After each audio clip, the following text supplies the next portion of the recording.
Облыс әкімі Бердібек Сапарбаев Финляндияның Қазақстан Республикасында құрметті консулы Seppo Lindrospен кездесті.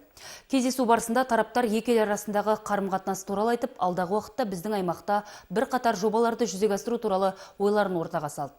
Фин консулы Ақтөбе өңірінде электр энергиясын үнемдеу, жылу желілерін жаңарту, экологиялық қатты қалдықтарды өңдеу салаларында бірлесе жұмыс істеуге ниет білдірді.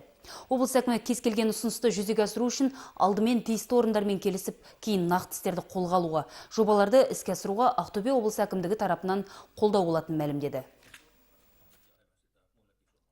Тепловой энергии достаточно. Тұтастай алғанда еліміздің, соның ішінде Ақтөбе облысында да жылу желілерінің 70%-ға жуығы ескі, тозығы жетіп тұр. Көгілдір отын бізде бар. Алайда шағын қуат көздерін құруды қарастыруымыз керек. Бұл экономиканың дамуына да септігін тигізеді. Бұдан бөлек қатты қалдықтарды өңдеу мен ауыз су сапасын арттыру да біз үшін маңызды. Сондықтан да сіздердің ұсыныстарыңыз өте орынды.